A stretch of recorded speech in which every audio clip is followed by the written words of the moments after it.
Hey guys, welcome to the third and last episode of this Koh Samui vlog, and this video will be more of a conclusion, talking about a few topics. Number one, we'll talk about the cost of traveling. Well, my cost, so hopefully it gives you a more relevant idea how much it costs to drive into Thailand or into Koh Samui. Number two, we're going to talk about some other tips that I've missed out during the trip. I'm going to consolidate all of it into this video over here. And last but not least, I'm going to talk a little bit about the impressions of driving the BMW M2 competition into Thailand. And I'll also be including all the clips that I've had from Koh Samui to Hat Yai and then to Penang and then back to KL. Right, more of that in this episode. Hey guys, before the video starts, I want to give a big shout out to my sponsor Xpel Malaysia. I believe in keeping my car looking the best because it makes me feel great and it inspires me to drive it more often. To do so, I use Xpel's Ultimate Plus paint protection films and Xpel's Prime window tints on my cars. I recently drove my new M2 competition 2,000 kilometers to Thailand and back, and I had zero stone chips because of the PPF, and I felt super comfortable and confident all the time because Xpel's Prime window tints blocks out the hot sun and UV radiation as well. Now, if you're looking for the best protection for your car and yourself, check out Xpel Malaysia's page and visit their newest headquarters in PJ. I'll drop the link in the description below for more information. With that, please enjoy this video.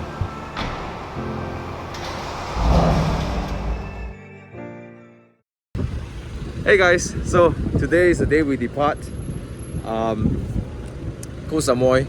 I gotta say that my biggest regret is not staying long enough. 2 nights is... So yeah, we are waiting to get on board to the ferry to mainland. Today we're gonna drive all the way to Hat Yai, stay a night and then drive over the borders, stay in Penang for a night, then get back to KL, right? So I believe we're gonna stop by a elephant sanctuary at Trang. And I think that's something worth visiting. Okay, so yeah, keep you guys updated in this vlog. First and foremost, I just want to say that this has been an amazing journey and I absolutely want to do it again. Maybe to Phuket or Krabi, and looking forward for the potential Evo Enduro 2022. But this won't be the last trip to Thailand because if you love driving like me, if you love sceneries, and I love taking pictures with your car, in different areas, creating memories and stuff like that. So, it's just something you gotta do, especially when you're a car guy. And after you do it once or twice, you feel that it's not actually that bad, driving to Thailand. It's not that far. Alright, and especially with good company. So let's talk about the total cost of the trip. Well, I won't be talking about hotel costs or food costs because those things can vary, depending on what you choose. But just so you know, you don't have to worry about budgeting for hotels and accommodation and food because, Thailand is a very tourist-driven economy. There's a lot of choices all the way from budget, from Airbnb, and all the way up to 5-star hotels, luxury hotels, and stuff like that, right? So I think there's a lot of room to play. And in the case of Koh Samui, there are a lot of choices. There are abundant of choices being a tourist-driven area, okay? And even the budget stuff are actually really, really good there. Okay, let's talk about the traveling cost. Okay, so I'm just going to calculate the toll charges and also the petrol charges. Now, I'm going to talk about toll first. The good news about toll charges is that the only toll that I paid was actually in Malaysia. Once I got to Thailand, there is nothing much to pay. There is no tolls, at least as my experience in southern Thailand, there's no tolls, right? So it adds up to be roughly just shy under 100 ringgit. Those are the toll charges only. Now, when it comes to the petrol, right? So first take note, I actually pumped 97 for my M2 competition. So the price are reflecting mostly 97. In the case when it's 95, I'll let you know, right? So on the first day, I left KL with a full tank and I reached Bukit Gambir, which is somewhere along the way to Penang. I pumped 150 ringgit of 97. And then at Changlun, right before I crossed the border, I pumped 149 ringgit 70 cents. This is very important. Pro tip: if you're getting to Thailand, pump your petrol. Pump it to the brim. Right. When I crossed the border on day 2, where we drove to Songkhla, and day 3 we got to Koh Samui, I didn't need to pump petrol. I noticed my consumption dropped dramatically once I got into Thailand, and I think it's because I didn't need to speed or put my foot down. And there's a lot of cruising. Because in Thailand, you're not really driving that fast and you don't want to drive that fast as well. So my petrol consumption dropped a lot and I was able to drive with a full tank to Songkhla, okay? And then from Songkhla all the way to Koh Samui. and then I only had to refuel when I was coming back, all right, to Malaysia or back to Hat Yai. So when I took the ferry across over, I had like roughly 50 plus kilometers, of petrol's worth when I got across, and then we found the nearest PTT station, and then I pumped in benzene 95. Right? Where's the cappuccino? Where's the cappuccino? Oh, yeah. Is that? Yeah, yes, that's a cappuccino. Look how small it is. The BMW M2 competition can take ethanol in the car, but just call me fussy. I don't like ethanol in my car, and I've done it with my M2 competition, and I felt the car was just a bit sluggish having ethanol in the car. I pumped in 95 benzene, but what I did was I used an octane booster. Okay, so the octane booster itself is 70 ringgit from Liquid Moly's Octane Plus, which I highly recommend. I pumped in 2,000 Thai bahts of benzene 95. That gave me almost a full tank. That's around 250 ringgit. That full tank allowed me to get across the border with a little bit more to spare. And I was in Changlun again the next day. I pumped in 88 ringgit 30 cent of RON 95. Right? See the big difference between pumping RON 97, 95. It's almost double. Right? Although it's a minimum for my car, the recommended is 98. So what I did was I chucked in some octane boosters. So it's actually a good idea to carry some octane boosters in case petrol stations don't carry 95. This is especially the case when you're outside of cities and outside of KL. I did a little drive to Batu Ferringhi in the morning. That cost me some petrol. On the way back, I had to refuel one more time at Bukit Gambir at 157 ringgit and 16 cents. That's RON 97. And that's the last time I've refueled till I get back to KL. So the total cost is 1,000 ringgit 28 and 55 cents, right? So some of you are probably thinking, Thomas, that's quite expensive. That's a lot of money for a road trip. Well, number one, you are actually crossing a border, and number two, I'm running RON 97. That's going to be a lot more expensive. I mean, if you actually pump 95, I think you probably get there, with 200 ringgit less than I do. Okay, and if you're running diesel, well, that's even better because diesels can go really, really far. All right, but I think 1,000 ringgit is not too bad personally, because if you're going to fly into Koh Samui, that will cost you, I think, around 1,005 ringgit per person, because you don't have direct flights anymore. You have to go to Bangkok, and then Bangkok to Koh Samui, and airport charges and stuff, blah blah blah. And if you're going with a passenger or two, if you're sharing this cost among 2-3 people, it's really cheaper. It's really, really cheaper. But of course, it's a time aspect. It takes you, a day to get to your destination. So as I go back to KL, I realized that there are lots of tips that I wish I knew when I was driving to Thailand first time in Evo Enduro 2019, right? So this segment will be all the tips that I love to share for new drivers to Thailand. Now, first and foremost, it's good to have a checklist. I think it's essential, because it's a long distance journey and it needs to be comprehensive. So I created a checklist video. I'll put the link in the description below on all the things that you should pack and shouldn't pack. It covers all the essentials and some suggested optionals as well. Do check out that video. I'll put the link in the description below, right? So other than the checklist, and it's highly encouraged that you drive with a group of friends, right?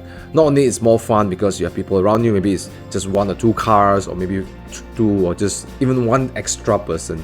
And the reason being is because it's just good to have this psychological assurance that you have a friend, someone that you recognize and you can trust, that is near with you. Even though you're not going in a convoy, maybe you are 1 or 2 kilometers apart or 10 kilometers apart, at least when you need help, someone's just around you, just to be there, like mentally supporting you. Whether you have a flat tire or you have an issue with your car, or maybe you're just tired from driving. Which leads me to my second tip. You are going to do a lot of breaks in Thailand, and I don't recommend, especially when you're new to long distance driving or not experienced in long distance driving. I would recommend that you take a stop every 1.5 hours to 2 hours, get into a petrol station, visit Cafe Amazon or 7-Eleven, just have some snacks, drink a coffee, or just stretch, right? And having a friend or friends would mean that when you get out, you're just hanging out with them, talking to them, and it allows you to just shift out from just driving, okay? Because if you drive too long, you might lose focus, you can micro sleep, and all of that can be very dangerous. So I highly recommend that you take stops, and of course, the roads in Thailand are extremely straight, and that can be very, very boring for a lot of people. Hello viewers, we're probably at the straightest road in Thailand.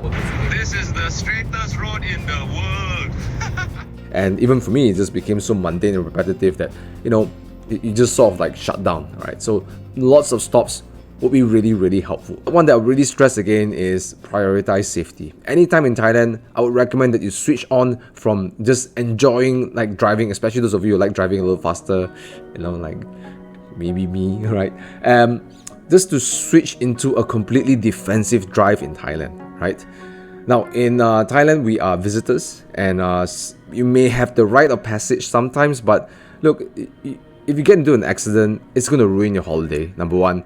And number two, we are foreigners and we get in an accident, whether you're right or wrong, there is a chance, you know, might happen, I'm not saying it will, that the locals might defend the locals. Like, why not? You know, because, you know, it's their land. I've seen seasoned drivers like Chris Wee and also like Suresh, they all really drive defensive in Thailand. Okay, so I highly recommend that you do that. And another tip that I would recommend is that do not drive more than 6 hours a day.